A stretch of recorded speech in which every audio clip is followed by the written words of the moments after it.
사람이나 짐승이나 어렸을 때 보면 다 이쁘고 귀엽습니다. 아기 때 보면 얼마나 다들 귀여운지 모릅니다. 어렸을 때는 못생겼다, 우리가 아이를 놓고 우리가 좀 혐오스럽다 이런 생각은 전혀 하지 않습니다. 짐승들도요, 조금만 했을 때는 얼마나 귀여운지 모릅니다. 싸나운 사자, 호랑이 이런 것들도요, 어렸을 때는 고양이 같이, 또 사자도 정말 너무 이쁘고 귀여운 이러한 모습으로 장난을 치고 그러는데, 이게 조금 자라게 되면 어릴 때 같지를 않습니다.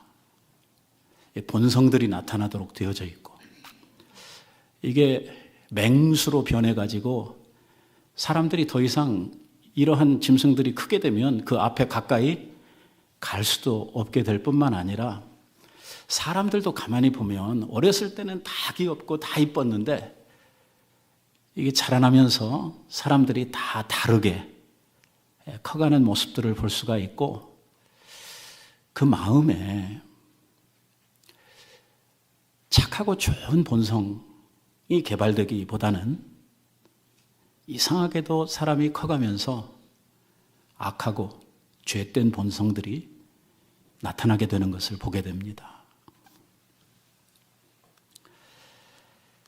이게 사람들이 싸나워지고 고집이 생기고 죄성이 나타나고 하는 이러한 것들, 이 반항을 하거나 이 어떤 자기의 속에 있는 악한 것들을 나타내는 이러한 것들이 상식선에서 이해를 할 만한, 또 사람의 어떤 양심을 거스리지 않는 그 정도 내에서 반항을 하고, 그 정도에서 이게 나빠지는 거는 사람들이 어느 정도 이해를 할 수가 있는데, 우리의 상식이나 양심을 넘어서서 이 싸나움을 핀다든지 이 악한 본성을 나타내게 되면 그때부터는 문제가 되게 됩니다. 그게 가정에서 나타나면 가정의 파탄으로 이어지게 되고, 사회 가운데 그러한 악한 본성들이 심하게 나타나게 될 때에 사회의 악들로 이렇게 등장을 하게 되는 것을 보게 됩니다. 우리가 함께 살아가고 있는 이 시대를 가만히 보고 있으면 참 가슴이 탁탁 막히는 것 같은 그러한 느낌을 받습니다. 특히 뉴스를 이렇게 보고 있으면 우리 시대가 도대체 어디를 향해서 가고 있는지 종잡을 수 없는, 이러한 전에는 생각지도 못하고 알 수도 없었던 이러한 일들이 매일 벌어지고 있고, 또 이러한 일들이 자꾸 벌어지다 보니까 우리는 이제 놀래지도 않고 또 그런 일이 있었나 보다 하고 지나가는, 그러니까 악한 세대 속에서 그 세대의 흐름과 함께 우리의 마음이 같이 흘러가는 이러한 모습들을 보게 됩니다. 부모가 자식을 때려 죽이는 이러한 일들이 하루가 멀다고 뉴스에 등장을 하고 말입니다. 이제 갓 10살 넘은 12살, 11살 먹은 애들이 성적 타락이나 아니면 남의 물건을 훔치고 살인을 하는 이러한 일들이 우리 사회에서 적지 않게 벌어지고 있습니다. 자기들은 법의 저촉을 받지 않는 촉법소년이라고 하는 것을 내세워서 경찰 앞에 끌려와도 당당하게 실실 웃으면서 자기네들의 한 일에 대해서 조그마한 양심의 가책도 없이 그저 악을 행하는 것을 자랑으로 알고 행하는 이러한 어린 소년들을 우리들이 보게 됩니다. 이게 언제부터 이렇게 됐는지, 우리 사회는 지금 어디로 가고 있고, 우리는 자라나고 있는 자녀들을 어떻게 키워야 되는지 정말 이 답이 안 나오는 이러한 시대를 우리가 살고 있습니다. 오늘 우리가 읽었던 본문 말씀은 이러한 악한 세대 가운데에서 어떻게 해야 우리 성도들이 이 세상을 이길 수 있는지, 세상을 이기는 믿음은 무엇인지 우리들에게 예수님이 가르쳐 주시고 있습니다.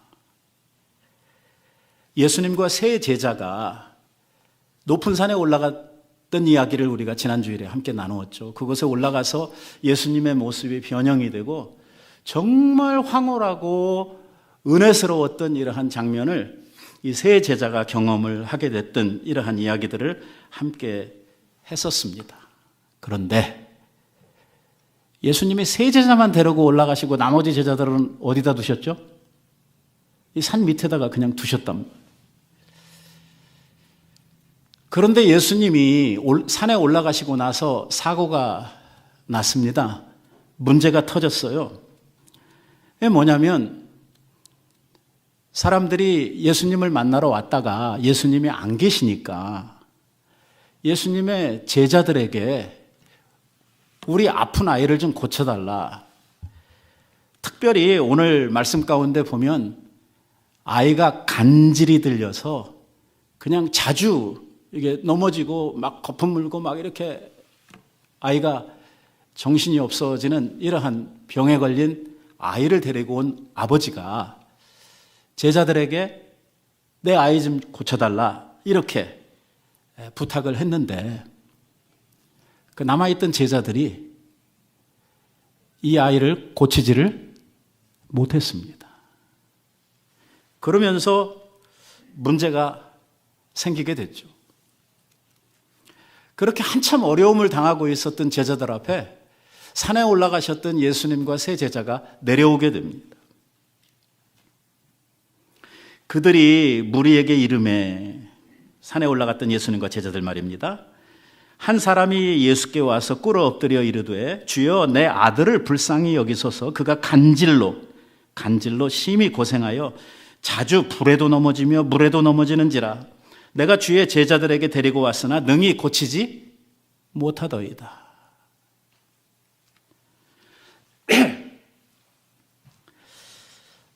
이 간질에 걸린 아이는 단순히 병증으로 말미암아 간질에 걸려서 그런 현상이 나타나고도 있었지만 본문의 뒤에 가서 보시면 이 간질에 걸린 아이가 귀신 들린 아이였다고 이렇게 소개를 하고 있습니다. 예수님께서 산에서 내려와서 만난 광경은 제자들이 이 귀신 들려서 간질로 넘어지는 이 아이를 고치지 못하고 그 앞에서 쩔쩔매는 이러한 광경을 예수님께서 보시게 된 것입니다. 그러니까 그 옆에서 한참 기대를 가지고 바라보던 많은 군중들이 있었는데 이 사람들이 예수님의 제자들은 좀 특별하고 예수님의 제자들은 뭔가 할 거라고 생각을 했는데 아무것도 하지를 못하고 못 고치니까 어떻게 되겠습니까? 그 몰려왔던 군중들은 제자들을 업신여기게 되고 제자들을 조롱하는 이러한 상태에 가게 된 것이죠. 이러한 광경을 보신 예수님께서 이렇게 말씀을 하십니다. 예수께서 대답하여 이르시되 믿음 없고 패역한 세대여, 내가 얼마나 너희와 함께 있으며 얼마나 너희에게 참으리요. 그를 이리로 데려오라 하시더라. 여기에서 우리가 좀 주목해서 봐야 할 것은 믿음이 없고 패역한 세대라고 하는 것입니다. 내가 이러한 시대를 얼마나 참아야 되느냐라고 말씀을 하셨습니다. 조금 전에 있었던 예수님께서 세 제자와 함께 올라가셨던 그 산 위에서는 하나님의 영광이 있고 은혜가 있고 기적의 신비한 체험이 있고 하는 정말 황홀한, 그래서 베드로는 우리 딴 데 가지 말고 여기다 집 짓고 여기서 계속해서 이렇게 삽시다 할 수밖에 없었던 이러한 정말 아름다운 이러한 광경이 눈앞에 펼쳐졌는데 산 밑에서는 지금 귀신에 시달리는 아이, 그리고 그 아이로 말미암아 도전을 받는 제자들, 그리고 능력이 없어서 고치지 못함으로 말미암아 사람들에게 업신여김을 당하고 조롱을 받는 이러한 제자들의 상황이 보여지고 있었던 것이죠. 이거 보면 우리 믿는 사람들이 하나님 앞에서 신앙생활을 하면서 때때로 은혜의 체험도 하고 우리가 신비한 경험도 하고 또 우리가 신앙생활을 하면서 하나님께서 우리와 함께 하시고 나에게 힘이 되어주시는, 동행하시는, 임재하시는 이러한 것들을 느낌으로 말미암아 은혜의 마음들이 우리에게 들어차고 또 때로는 우리들 속에 어떤 시험이 와도 이길 것 같은 이러한 확신도 우리들 속에 생겨나고 하는 이러한 일도 있지만 이 문만 딱 열고 나가면 세상이 어떻습니까? 이러한 우리들을 받아주기에는 굉장히 힘들고 어려운 도전이 있고 우리들을 넘겨뜨리려고 호시탐탐 우리들을 노리고 있는 이러한 원수가 있는 악하고 패역한 이 시대의 흐름이 있고 그 속에서 우리도 어쩔 수 없이 살아가야만 하는 눈앞에 펼쳐지는 현실이 우리들에게 있다는 것입니다.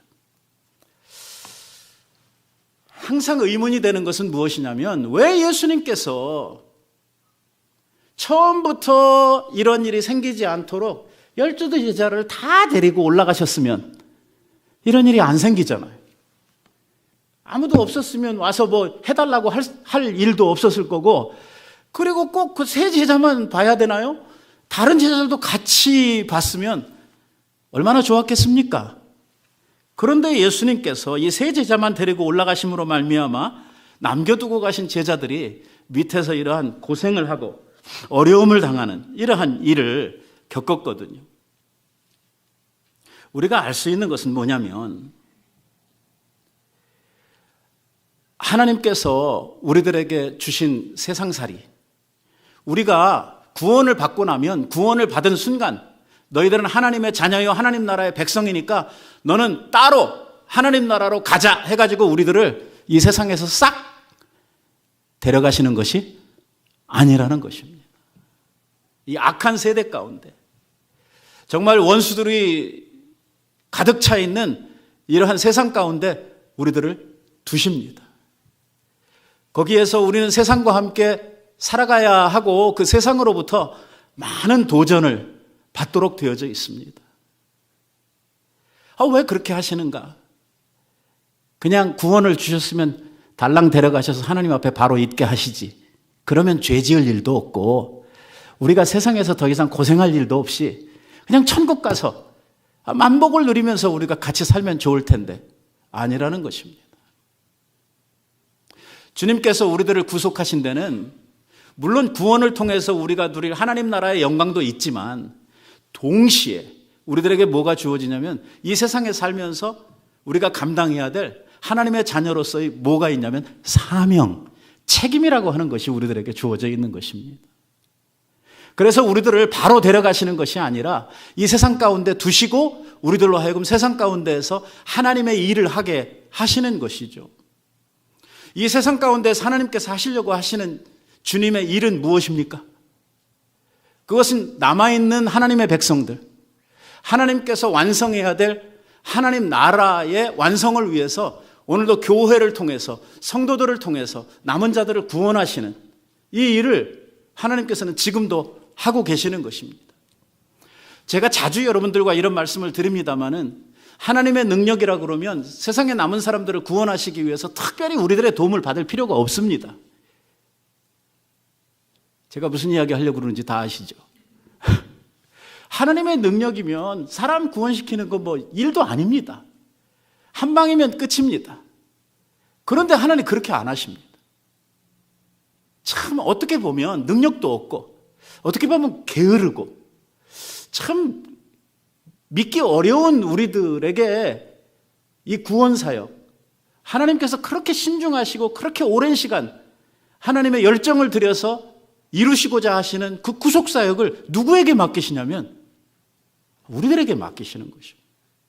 교회에 맡기시는 것이죠.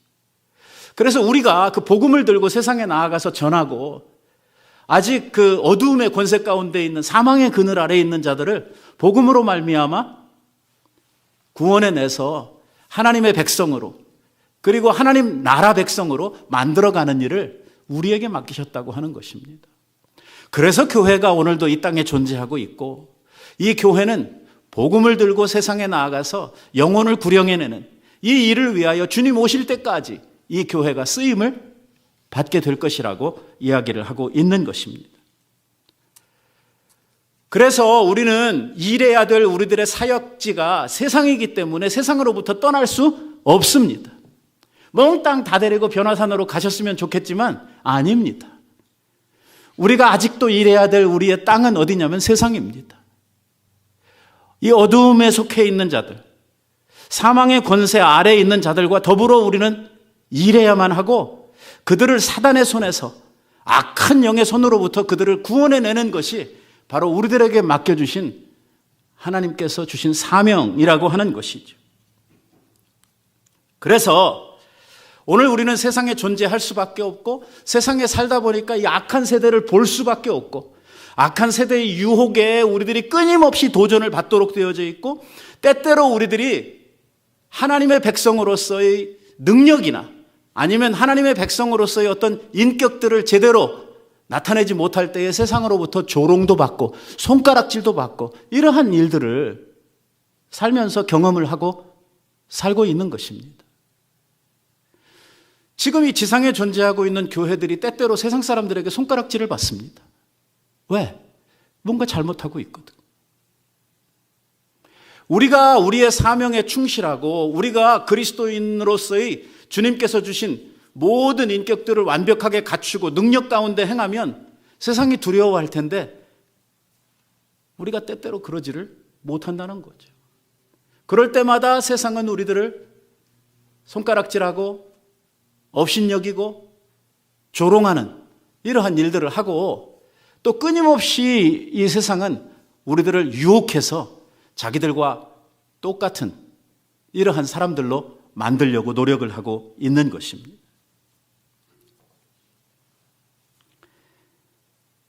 우리 주님께서 너희들이 고생도 참 많았구나, 나 없는 동안에 정말 힘들었겠구나 이렇게 하시면서 야, 여기를 떠나서 우리끼리 저 산 위로 올라가자 이러시지 않았다는 것입니다. 도리어 주님께서 제자들을 책망하십니다. 믿음이 없는 세대 가운데 살며 믿음이 적은 자로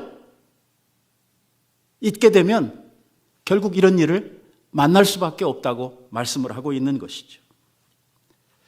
문제는 이게 제자들만을 향한 책망은 아니라고 하는 게 이게 문제입니다.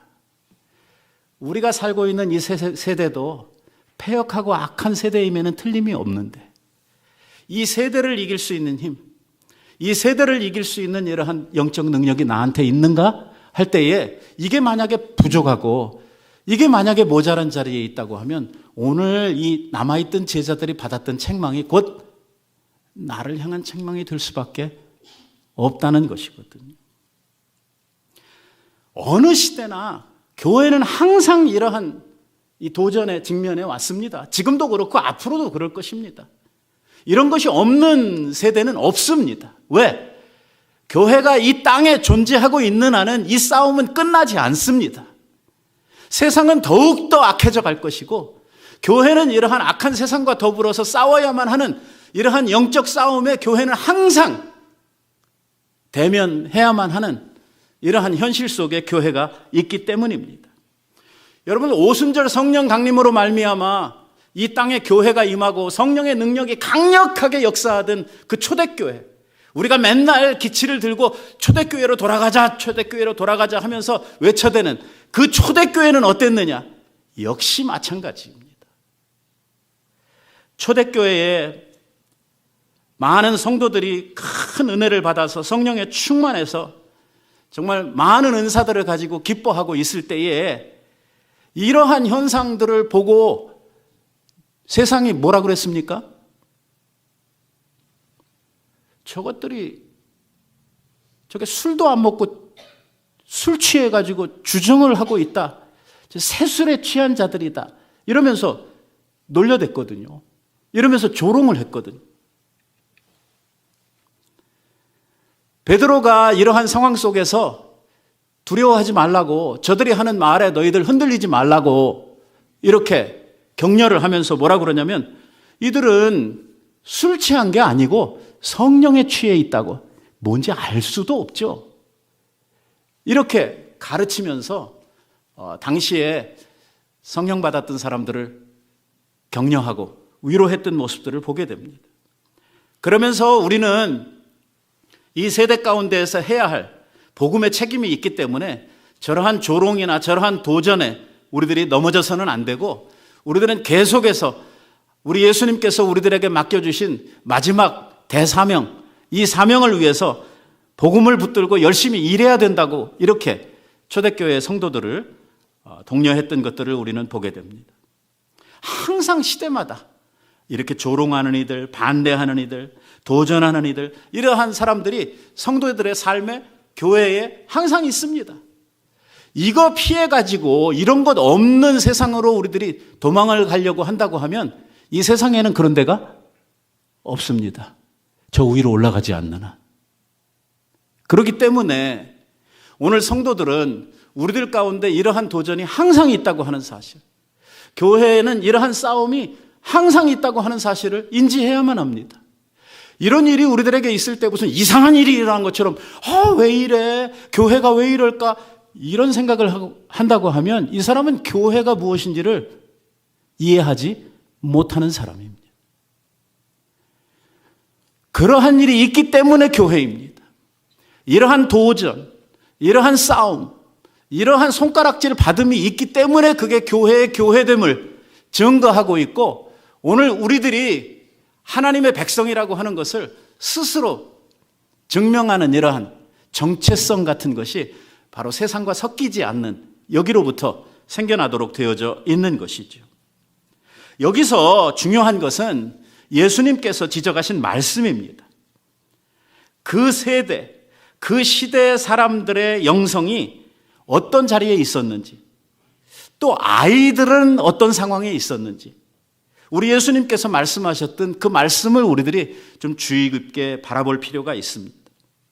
사실 우리가 항상 이야기하는 말 가운데에 아이들은 이 시대의 미래다 하는 말을 자주 합니다.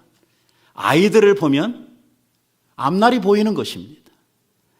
그 세대는 장차 자라나게 되면 그 아이들이 중심 세대가 돼가지고 이 역사를 이루어 가야 할 사람들이거든요. 아이들이 순전하고 건강한 정신을 가지고 있으면 그 사회, 또 그러한 공동체는 소망이 있지만, 만약에 아이들이 썩어 빠진 어른들의 흉내를 내면서 악한 이러한 죄를 답습하고 있는 것이 어린 아이들 속에 나타나고 있다고 하면 그 세대는 소망이 없게 되는 것이죠. 요즘 우리 세대를 바라볼 때 그러한 생각이 자꾸만 날 수밖에 없는 이러한 현상들이 자꾸만 일어나고 있기 때문에 이것 때문에 가슴이 답답해지는 것입니다. 옛날에는 말입니다, 교회마다 주일학생들이 본 성도들보다, 어른 성도들보다 많았습니다. 우리나라의 선교 역사를 가만히 살펴보면요, 교회가 시작할 때에 어디로부터 시작했냐면 애들로부터 시작을 했습니다. 그 다음에는 여자들입니다.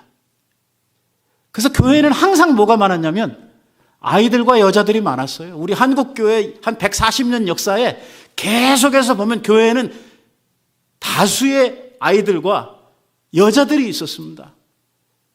제일 적었던 게 남자들이죠. 그런데 요즘 이상한 현상이 일어나고 있습니다. 옛날에는 학생들, 어린 아이들이 막 넘쳐났던 교회가 요즘에는요, 애들이 없어졌습니다. 교회에서 애들 찾기가 힘들어요. 이게 오늘 미국 교회도 문제지만 미국 교회보다도 훨씬 더 문제가 되는 것은 한국에 있는 조국 교회들입니다. 대형 교회들인데 주일학교가 없습니다. 왜? 애들이 없어서. 물론 그것이 사회적으로 이제 애들을 안 낳는 세대가 되지 않았습니까? 요즘에 한국의 큰 사회 문제 가운데 하나가 이 인구 절벽이라고 그래가지고 이 부모들이 애들을 안 낳아서 가정마다 애들 숫자가 적어지는 것이죠. 제가 주일학교를 다니고 이렇게 어려서 교회에 다닐 때만 해도 집에 애들이요, 보통 3명, 4명, 그리고 많으면 6명, 우리 집인데요. 그리고 우리보다 더 많은 집도 있었어요. 네? 우리 어렸을 때는요, 막 10명씩 되는 집도 있었어요. 지금 생각하면 무슨 뭐 동물인가 하는 그런 생각을 하겠지만 옛날에는 그게 굉장히 평이했거든요. 그리고 애가 이렇게 단출하고 적으면 이 사회적인 인식이 뭐냐면 저 집은 박복하다, 이런 생각을 가지고 있었어요. 자식이 많지 않으면 저 집은 복이 없다, 이렇게 생각을 했거든요. 그런데 이게 시대가 이제 변해가지고 요즘에는 아이들을 안 낳는단 말이에요. 요즘엔 하나나 둘 낳게 되죠. 옛날에 박정희 대통령 때 이런 구호가 있었어요. 아들, 딸 구분 말고 둘만 낳아? 이야, 그거 막 독려하고 가르치고 막 이렇게 했거든요. 그래서 옛날에 10명씩, 6명씩, 8명씩 이렇게 낳던 집에서 그렇게 낳으면 이제 야만적인 것으로 이렇게 생각이 되고, 이 아이들을 안 낳는 정책이 사회 정책이 되면서부터 아이들 숫자가 급격하게 줄어들어요. 근데 근자에 와서는 이제 그것도 아니고 젊은 세대들이 아이를 하나 낳아서 키우려고 하면 돈이 엄청나게 들어간다고 하는 이 일 때문에 결혼도 안 하고 자식도 안 낳는 이러한 시대로 변해버렸단 말이에요. 그래서 일단 애들 숫자가 줄어들었어요. 그러니까 주일학교 숫자도 줄어드는 건 맞아요. 어떤 사회적 현상에 의해서 주일학교 수가 줄어든다 하는 건 이해를 하겠는데, 그것에 맞추어서 줄어든 게 아니고 그거보다도 훨씬 더 많이 주일학교가 줄어들었을 뿐만 아니라 조그마한 교회들은 주일학교가 아예 없어요. 그래서 운영이 안 되는 거예요, 교회가. 그 아이들은 어디에서 뭐 하고 있습니까?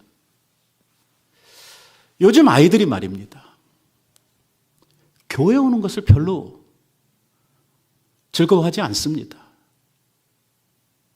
아이들이 교회 가자 그러면 자꾸 누에 대가리처럼 흔들면서 교회 가는 것을 어디 막 이렇게 끌려가는 것처럼 이렇게 아이들이 생각을 합니다.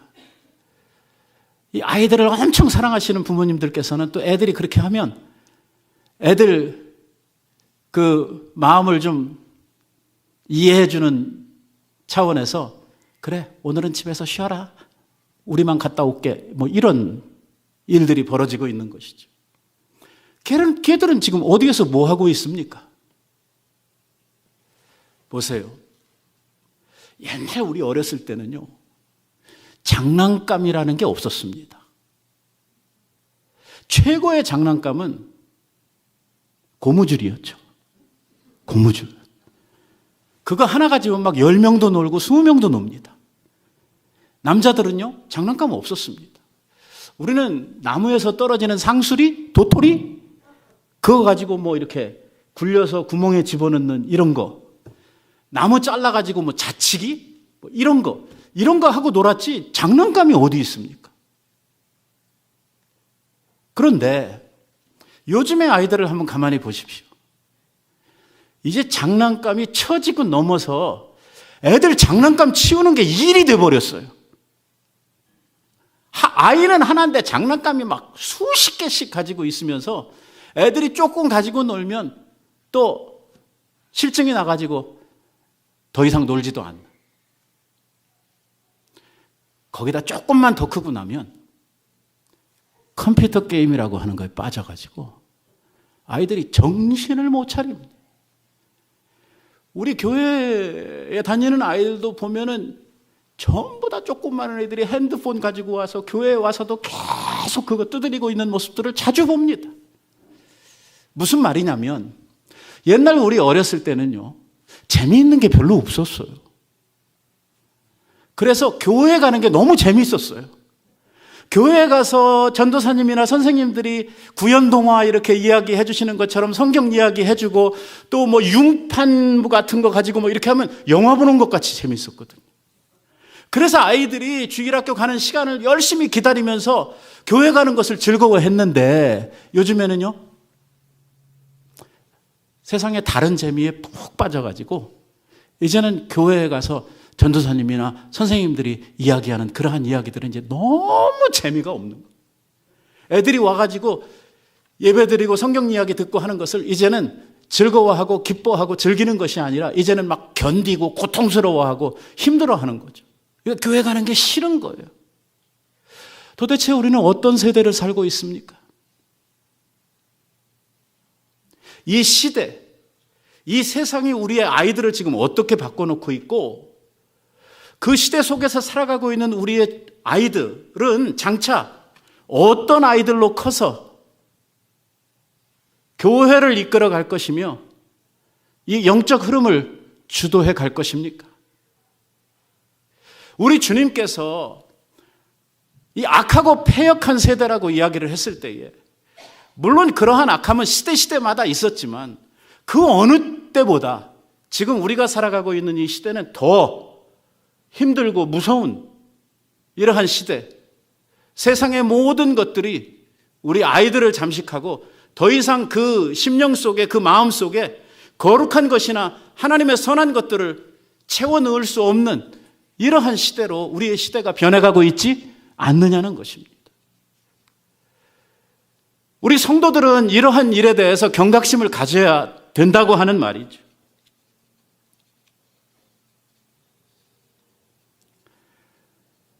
제자들이 예수님에게 이렇게 와서 묻습니다. 예수님, 이게 웬일입니까?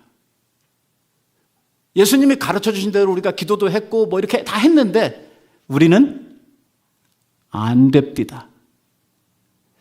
일단 예수님께서 그 악한 세대를 향해서 책망하시고 그 아이를 데려와라. 그 다음에 예수님께서 그 아이를 어떻게 하셨어요? 고쳐주셨죠. 이제 문제는 일단락됐습니다. 그 아이 때문에 생겨난 소동은 정리가 됐죠. 그러면 그 아이가 고침을 받았으니까 그걸로 끝? 그래서 모든 상황이 다 정리됐느냐? 그게 아니거든요. 숙제가 남았거든요. 문제는 그대로 있습니다.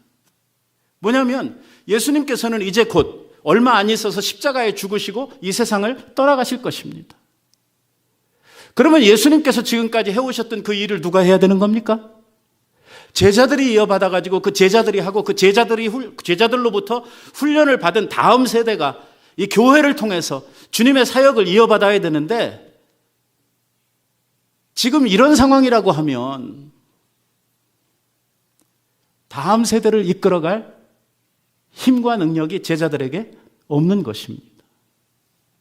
심각한 문제 아닙니다. 제자들이 와서 묻습니다.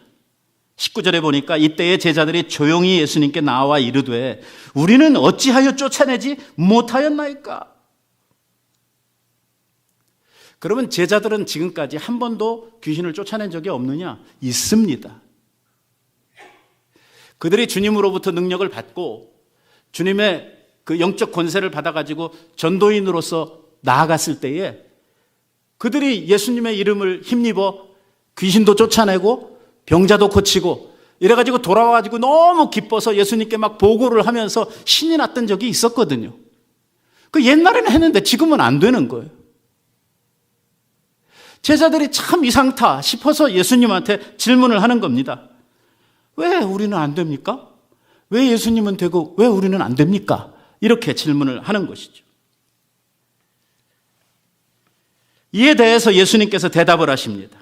20절 말씀에 뭐라고 말씀하냐면 이르시되 너희의 믿음이 작은 까닭이다. 진실로 너희에게 이르노니 만일 너희에게 믿음이 겨자씨 한 알만큼만 있어도 이 산을 명하여 여기서 저기로 옮겨지라 하면 옮겨질 것이요 너희가 못할 것이 없으리라. 여러분들은 이 성경 읽을 때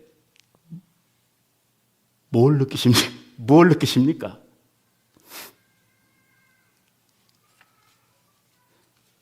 여기 보면 너희에게 겨자씨만한 믿음이 있으면 이 산도 명에서 저리 옮겨라 하면은 산이 옮겨질 거라 이렇게 말씀했는데 예수님께서 여러분 이 말씀 읽으면 무슨 생각이 드십니까?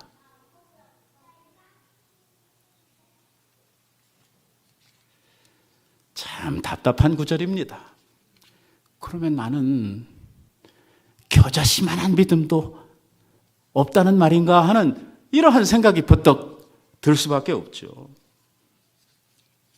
예수님께서 너희의 믿음이 작은 까닭이다 하면서 믿음에 대한 이야기를 하십니다. 자, 여기서 몇 가지 우리들이 정리를 하고 가야 될 게 있습니다. 첫째로 그 제자들이 전에도 행했던 그 가서 귀신도 쫓아내고 병든 자들도 고쳤던 옛날의 그 경험들, 그리고 제자들이 했던 사역들, 거기에 나타났던 그 현상들, 그 나타났던 기적들, 이것을 놓고 생각을 할 때에 제자들의 능력을 가지고 그러한 일들을 행했습니까? 아니면 예수님의 능력을 가지고 행했습니까? 잘하고 갑시다. 나중에 가서 저한테 또 쏘갔다고 하지 말고. 누구의 능력이요? 예수님의 능력을 가지고 했습니다. 예수님으로부터 파송을 받아가지고 나갔습니다. 그러니까 그들이 이러한 기적을 행할 때에 예수님이 그 자리에 계셨습니까? 안 계셨습니까? 안 계셨죠. 그러니까 돌아와가지고 예수님한테 막 좋아서 보고를 하면서 막 이런 일도 있었고 저런 일도 있었고 막 그랬습니다. 우리가 막 이런 거 했습니다. 그러면서 예수님 앞에서 신이 나가지고 보고를 하지 않았어요. 그러니까 그때 예수님 함께 계셨어요? 안 계셨어요? 안 계셨어요. 잘 정리해가고 계시죠? 예. 그러면 지금 이 케이스를 거기에다가 똑같이 놓고 적용을 해보십시다. 누구의 능력으로 고칩니까? 이 간질병 걸린 아이를 누구의 능력을 가지고 고쳐요? 그러니까 제자들의 능력이 아니고 예수님의 능력을 가지고 고칩니다. 예수님이 있고 없고 상관이 있습니까? 없습니까? 근데 왜 옛날에는 되고 지금은 안 됩니까?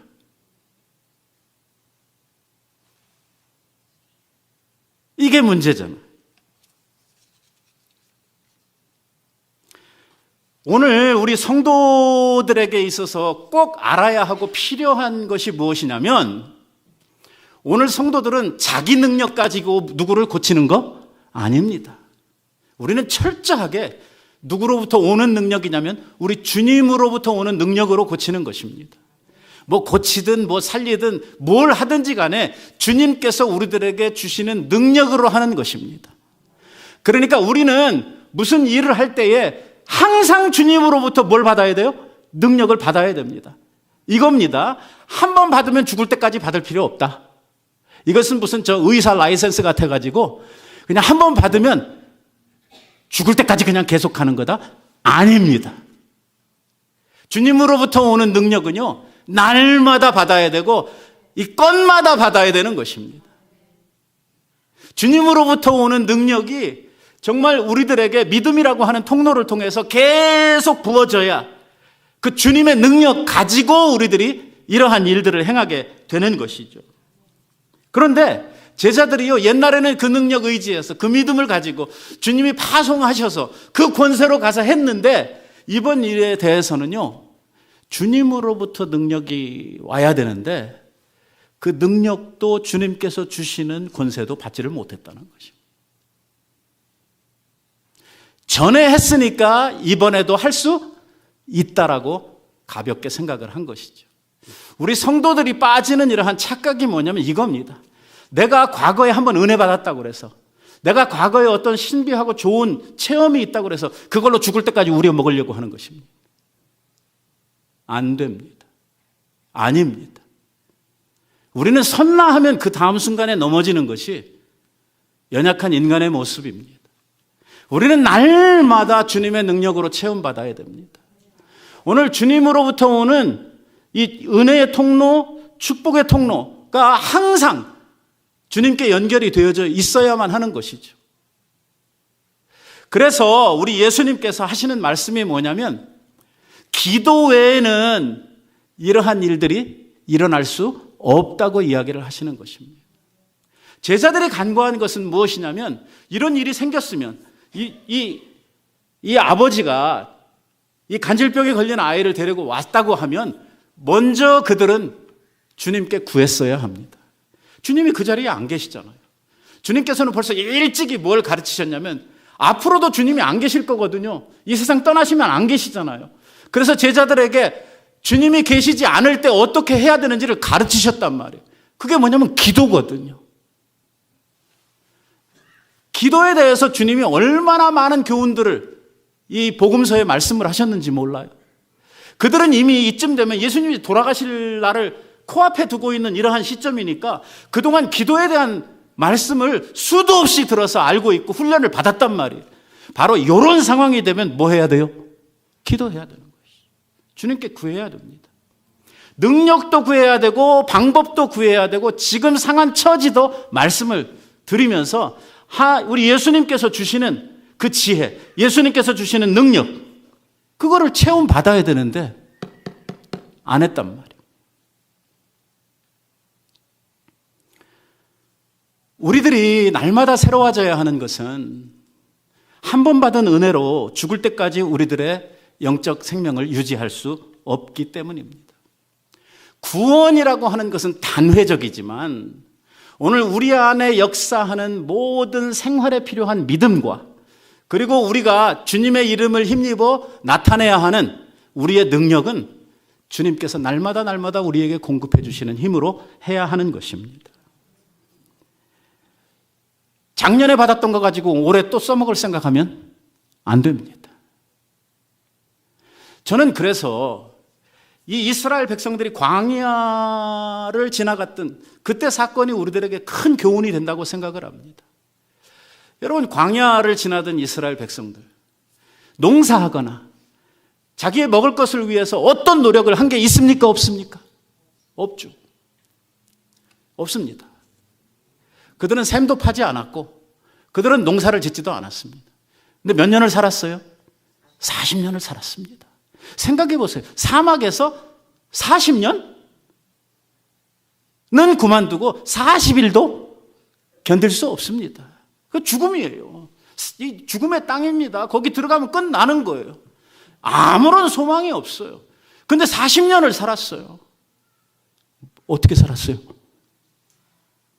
하나님께서 공급해 주시는 먹을 거, 입을 거, 마실 거 하나님이 주시는 것으로 살았어요. 40년을 광야를 지나가게 하시면서 하나님께서 그들에게 가르친 것은 뭐냐면 내가 너희들의 힘이고 내가 너희들의 생명이고 내가 너희들의 능력이고 내가 너희의 원천이라고 하는 것을 가르치시는 거예요. 그래서 이 광야를 다 끝내고 어디에 들어가냐면 가나안에 들어가기 직전에 모세가 광야에서 태어난 2세들에게 하는 말이 그거예요. 뭐냐? 사람이 사는 것은 떡으로 사는 것이 아니다. 하나님의 백성이 사는 것은 떡으로 사는 거 아니다. 안 먹으면 어떻게 살아요? 아니야. 하나님의 백성은 하나님의 말씀으로 산다. 이거 가르친 거예요. 이거. 그거 알게 하려고 하나님께서 40년을 돌리셨다는 거예요. 그러면 이렇게 되죠.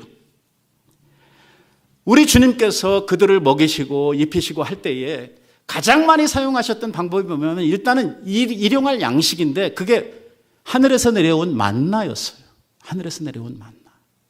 이게 매일 내렸다는 거잖아요. 매일. 그러고 좀 귀찮아하는 사람들이 이틀 것 좀 많이 하고 내일은 좀 안 나가면 좋겠다 싶어서 그것도 새벽에 내리거든요. 그리고 해 뜨면 없어졌대요. 진짜 아주 고약하죠. 자야 되는데 그 시간에. 그래서 이스라엘 백성들이 그걸 주우러 가는데 이틀 거 주워오면 어떻게 된다고요? 남은 건 썩어버렸다는 거예요. 다음날 또 가야 돼. 아니 이왕 하나님께서 주실 거고 이렇게 맨날 고착게 맨날 이렇게 갈 필요 뭐 있어요? 그냥 한 번 먹으면 40년 가게 이렇게 주시면 되잖아.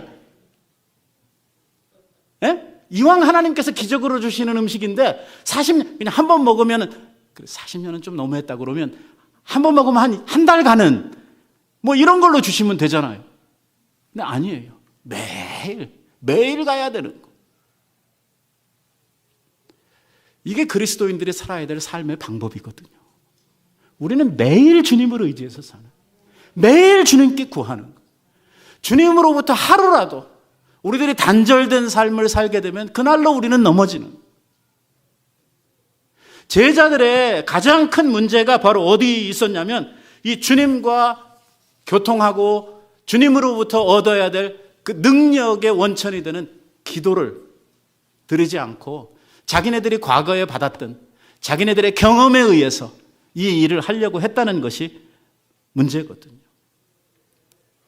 진실로 너희에게 이르노니 만일 너희에게 겨자씨만한 믿음이 있어도 이 산을 명하여 저리 던지라 하면 그대로 될 것이다. 겨자씨 아주 작은가? 잘 아시지요? 눈에 잘 보이지도 않는. 그럼 나는 그 믿음도 없나? 산을 명하여 던지라. 겨자씨하고 산을 한번 비교해 보세요. 이게 가당키나 한 비유인가? 이걸 진짜 어떤 미련한 사람들은 문자적으로 그대로 받는 사람들이 있어요. 내가 정말 믿음이 있으면 이 산을 명해서 저리 가라고 그러면 이 산이 옮겨갈 거야. 이런 아주 멍청한 생각을 하는 사람들이 있거든요. 산이 옮겨졌다고 하는 것은 비유적인 표현이에요. 일단 이것은 무엇에 대한 비유냐면 산이 옮겨질 수 있어요, 없어요? 없어요.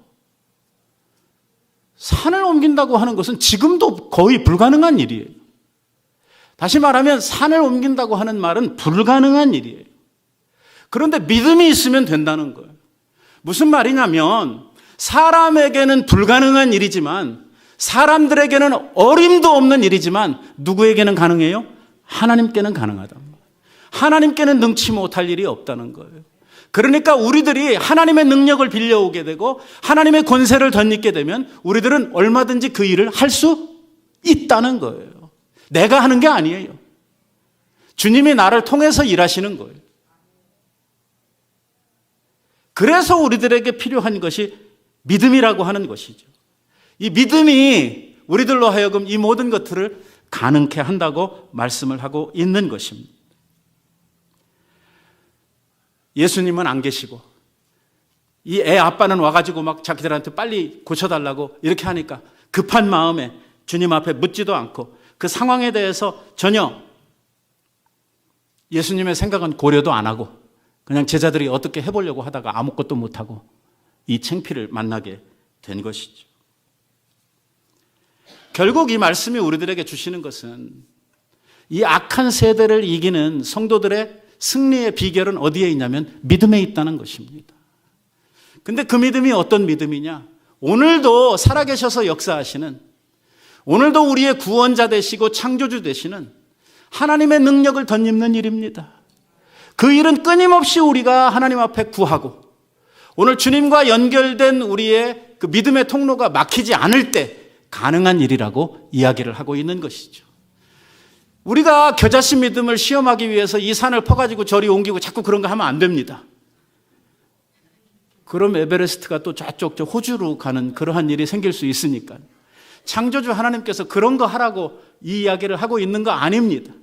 우리의 눈앞에 보이는 불가능한 일, 이건 있을 수 없어, 안 돼 라고 생각하는 일들이 믿음으로 하나님의 손에 능력을 힘입으면 모든 것들은 다 가능해진다고 하는 이야기를 예수님께서 하시고 있는 것입니다. 우리에게 필요한 것은 믿음입니다. 정말 작은 믿음이라도 우리에게 있으면 그 믿음과 하나님의 능력이 함께 할 때에 우리 앞에는 엄청난 일들이 벌어지게 된다는 것입니다. 그런데 겨자씨만한 믿음이 없어서 오늘 우리의 삶에 이러한 체험들이 안 나타난다는 것입니다. 오늘 우리들이 하나님 앞에 구해야 하는 것은 믿음입니다. 하나님 앞에 믿음의 큰 사람들이 되기를 위하여 구해야 합니다. 물론 구원 얻은 성도들이 믿음으로 말미암아 구원 얻었습니다. 그 믿음은 하나님께서 우리들에게 주신 선물입니다. 이건 자신이 노력하고 자신이 어디에서 수양을 해가지고 얻는 믿음이 아닙니다. 하나님으로부터 오시는 전적인 은혜로 인한 것입니다. 선물입니다. 공짜로 주신 것. 하지만 이미 구원을 얻은 하나님의 백성들이 우리의 삶을 살아가기 위해서 필요한 신앙생활에 필요한 그 믿음은 하나님으로부터 끊임없이 기도를 통해서 얻어야 하는 것이요, 말씀을 통해서 훈련해야 하는 것임을 우리들이 꼭 기억해야 합니다. 오늘 우리의 삶에 기도가 필요한 것은 바로 그 때문입니다. 하루를 열면서 하나님의 능력과 은혜를 덧입기 위해 아버지 앞에 무릎 꿇어 기도하는 일이야말로 오늘 하루를 승리하며 살아갈 수 있는 성도의 능력이 될 것입니다. 이렇게 사는 여러분들 되시기 바랍니다. 기도하십시다.